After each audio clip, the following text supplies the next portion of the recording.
Hi guys, welcome back to my channel. This is Anna, and in case you forgot, you're watching Odom 2.0. I just want to start by thanking everybody for being so patient while I have been going through some personal issues that did not really allow for me to do any videos. But I'm back, and this should probably be one of the last days you find me posting from my room. I know I've said that a couple of times already, but I got to keep you guys on the hook a little bit, let you know what's coming. And my studio is coming. So once I have a way to really make this channel stick out and make it my own, I'm just going to keep doing videos from my room. But yeah, it's going to be really exciting once I can start just jumping in and making posts without having to use my phone and make sure the lighting's right. Everything will already be done and set up for me to just do my thing. So really looking forward to that. As always, I would like to jump into the topic of the day, what's burning up on the internet. However, because I've only just now done a video for the first time in a couple weeks, there is a lot of stuff that's been happening. I don't know if there's really a blanket response to everything, so I'm going to try to make it a little mixed bag and see if we can talk about a couple of things and see if we can get the conversation going right down there in the comment section. So, up first, Alyssa Milano and her being punched in the vagina at a concert at 19. I gotta know what you guys think about that. Personally, I hear a story of a woman who was in a very odd position and could have done something about it in the moment rather than yell about it 30 years later to a crowd of people who repeated back her assault. It was really weird. She came out last week and said, oh, Trump has this cult-like influence over his supporters.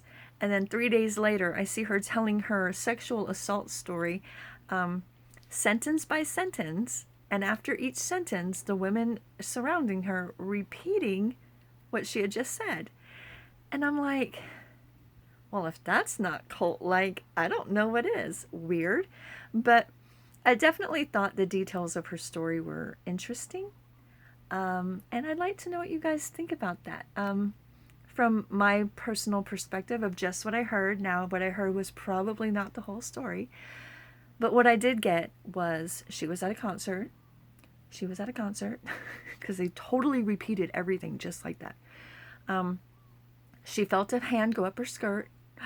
She felt a hand go up her skirt. And at that point, I was repeatedly punched in the vagina.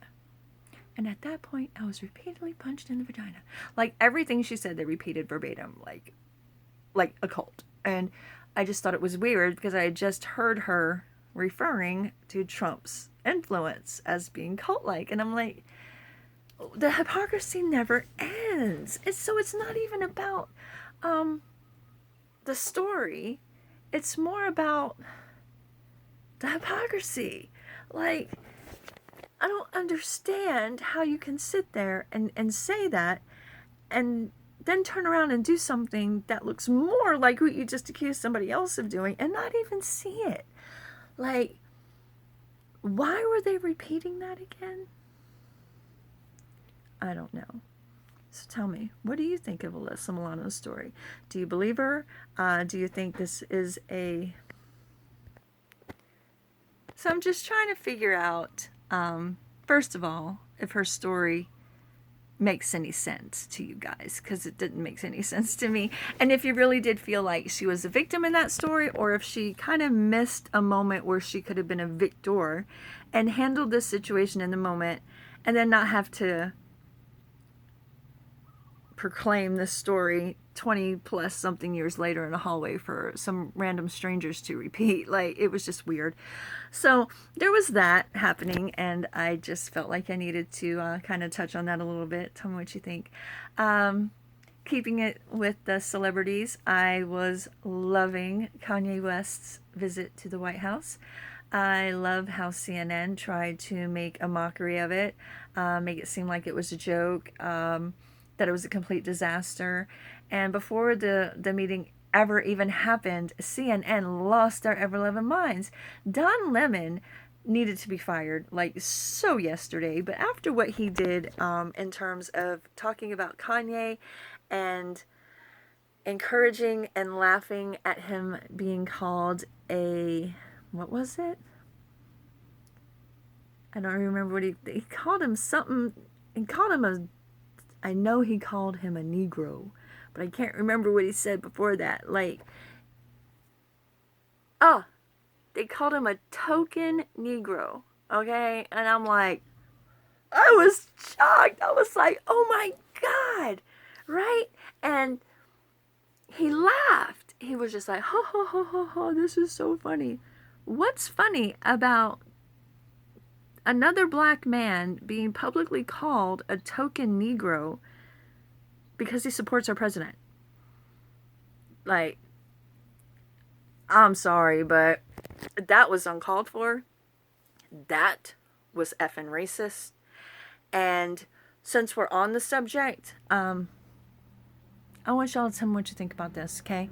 So, there's this whole issue with the N-word. And before y'all get all crazy, I'm not going to say it. But there is a climate with the N-word that is so different now that I think we need to address it and call things out where they need to be called out. So, for a long time, the N-word was a derogatory term used to talk about, describe an ignorant black person. Through the years, the word has evolved, and taking specific statements from black people who have said this, they took the word back and made it their own. The fact that it's their own still suggests nobody else should say it. However, we have a culture called hip hop in the music industry that promotes this word, use this word like every other sentence in their songs, and it's used in a more positive way. My homie, my friend, my ride or die. There's so many variations of what the word means, depending on what context you're using the word in. Like if it's a KKK member talking to a black guy on the street and he says, hey, you effing, you know what? That's derogatory. But if a white guy is walking down the street with his earphones in and he's singing Kendrick Lamar, I don't consider that offensive, because the word has been promoted in the music industry to mean something more positive. My homie, my close friend, my whatever. It still has a derogatory meaning, but you have to pay attention to the context in which the word is used to understand if it's meant as a racial slur or if it's meant as, this is how two people talk to each other. This is the climate that we've made in the music industry, because we use it so much that now it's become a commonplace word that most people don't recognize it as something bad. I'm going somewhere with this. So now fast forward back to the conversation of Kanye and him being a token Negro. Let's take it even a step further. Let's talk about Candace Owens and how people like to call her an Uncle Tom, a bed wench. I mean, these terms are not being rejuvenated into meaning something positive. Uncle Tom is just as derogatory and racist today as it was when it was being used originally. Calling someone a coon is just as freaking racist, if not more so, than using the N-word. Because again, the N-word has kind of evolved into a place where it means a lot of different things. Coon doesn't mean much of anything but what it means. Uncle Tom pretty much means what it means. You know what I'm saying? So I want to understand why we're not offended when Don Lemon encourages or when his guests use certain terms. It's perfectly reasonable and okay. Those terms are way more racist than the N-word. To give it any kind of positive attention is disgusting. And a whole lot of people are using this term to describe Kanye, to describe Candace Owens, Larry Elders, who else? What's his name? Jesse Lee Peterson. And I don't understand why it's okay to use these terms and it not be considered racist. But if I'm jogging down the street listening to Cardi B and I say what's in her song, and I'm not saying it to anybody, I'm just repeating what's in a song, and you hear me, I'm a racist. But Don Lemon can sit up on TV and encourage and laugh at calling someone a token Negro, and that's perfectly okay. Perfectly okay. I'm just at a loss. And I'm also, again, at a loss as to how the N-word is more derogatory coming out of my mouth than a black man calling another black man an Uncle Tom. I mean, and for what? Different political views? Really? That's what it's come down to? Is that you're going to beat your chest and say, yep, that's what he is, and I'm right in saying that because you're a Democrat? This is insane, guys. This is totally insane. This whole response to Kanye West having a meeting with our president is ridiculous. But 3 days ago, y'all were like, oh, Taylor, you're such a hero. You go, girl. You go and you endorse that Democrat. You're such a strong woman. You should be totally idolized. Kiss my ass. Like, seriously. Nothing about Taylor Swift is cute, first of all. And the fact that she's come out as a Democrat certainly isn't surprising. But what is surprising is that the loony left and the Dems can have this response about Kanye, but it not apply to Taylor. So Kanye's crazy. Kanye's an Uncle Tom. Kanye's a token Negro because he supports our president. But Taylor Swift is the new hero, and she's so brave because she supports a Democrat in the state of Tennessee. What's the difference? Like, why can't Kanye be just as much of a hero as Taylor Swift? I mean, last I checked, I know a lot of you still on the left are confused about what the Republicans stand for, but yeah, that's a whole other topic on what the Dems stand for. And again, there's this hypocrisy that's running wild amongst the liberal Democrat movement that they don't see it. I mean, I think they do see it. I just think they hope we don't. And it's very clear to me that there is a different take on a Republican versus a Democrat in the media. And man, if these last 2 years have not informed you of that fact, watch a little bit of the news talking about Taylor supporting a Democrat in Tennessee, and then look at the same media outlet and how they reported on Kanye supporting our president. Ridiculous. Ridiculous. What were they saying about Kim when she was there how many months ago for the same thing, prison reform? Come on now. But when Obama was in office, it was totally cool to have Ellen, Jay-Z, Beyonce, the whole works all up in the White House, and nobody had a thing to say. Really, guys? I mean, come on. The hypocrisy at this point is just undeniable. And I really feel for the people still holding out that the Dems are what this country needs. No, this is not what the country needs at all. And the way people are reacting is a very good indication as to the craziness that people are willing to defend to not defend our president. And now Kanye's crazy, and he made a mockery of the White House. Really? That's not what I saw. I saw a man freely speak, and was given the platform to speak uninterrupted. And it was an amazing thing to see. And I'm happy that it happened.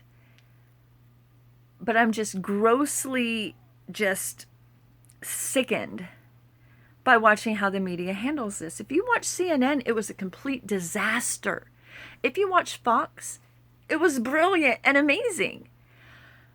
2 news organizations reporting the same story and having 2 totally different perceptions is wild. Like, wow. I mean, Kanye is smart. Not always the most articulate person, and I don't think that's because he's not saying anything smart. I think it's just how he says things. You got to be on a certain level to keep up. And I find that refreshing about him, that he's not the perfect speaker, but he's going to lay it out how he sees it and take it from there. And that's exactly what happened at that meeting. And it was amazing, and it was refreshing to watch. But again, why is there this different narrative for Kanye than with Taylor Swift? I just don't get it. I think all of us can support who we want to support and it not be a big deal. So yeah, that's what I think about that. Tell me what you think. Do you think it's fair that Kanye is getting so heavily just bashed in the media by supporting our president? And do you even care what Hollywood thinks about politics anyway? I mean, I know from where I sit, Taylor Swift might have backed a Democrat in Tennessee, but I saw Kanye West actually in the White House discussing how we can bring about real change.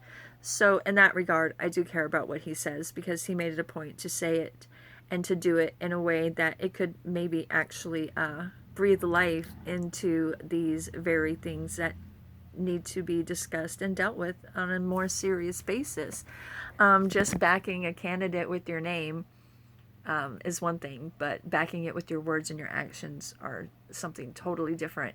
And no matter what side of the fence you're on, if you can't even respect the guy's position in America, it's pretty sad.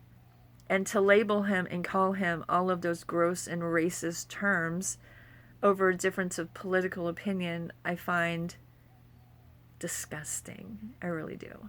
And yeah, speaking of disgusting, I see that Michael Avenatti has not been in the news this last week. Last I saw, he was the front man for the blame for why Justice Kavanaugh is now on the Supreme Court. Tell me, what do you think now that this confirmation has happened? Where all these women went? Where did Michael Avenatti go?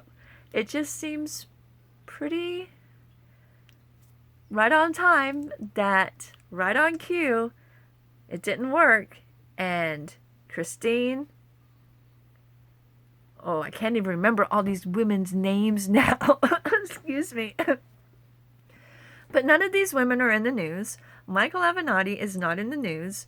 And again, the last thing that I saw about him was the Democrats blaming him for why the charges against Kavanaugh were not credible, did not stick, and went absolutely nowhere. Talk about the left eating its own. It is a constant theme with them. It is ridiculous. And to think this man was ever taken seriously by anyone is even more hilarious. Like, hello, I'm not knocking porn, but if you're the creepy porn lawyer and you're just known for exploiting and parading your clients in front of the news for the last year and a half, you're not somebody that I want on my side. He seems very ambulance chasing as far as his attorneying goes. It's not even a word, but I don't care. He's just so ridiculous that we can use ridiculous phrases and words to describe the ridiculousness. It's crazy. He's gone from defending Stormy Daniels to trying to defend a woman and her wild accusations about gang rape and drugs, like crazy town. And then he talks about wanting to run for president, and I'm just thinking, who gave this douchebag a platform? Oh yeah, that's right. CNN gave him the platform. We can thank CNN for Michael Avenatti and his creepiness all over our Twitter and all over the news. Well, at least CNN anyway. Speaking of it though, how many of you guys saw Michael Avenatti's interview on Tucker Carlson about 2 weeks ago? Oh, that was amazing TV. He's like, I'm not going to call the creepy porn lawyer a creepy porn lawyer while he's here, because we're going to respect the fact that he has asked us not to call him creepy porn lawyer. And the whole time, right down there at the bottom of the screen, here's it scrolling, calling him creepy porn lawyer the whole time. Oh my God, I was dying. So funny. But seriously, how is anybody taking this guy seriously? Like, people on the left were like hailing this man as to be like their new hero, the savior, and the one that's going to defeat our president. Dude, delusional Dems, man, delusional, because he doesn't even have the temperament. And you can talk about Trump all you want. He's a businessman. He's strategic in the language he uses. Avenatti's just an angry, bitter, creepy porn lawyer. And you can tell every time he speaks that his anger sits right there on his shoulders. He's got definite grudges.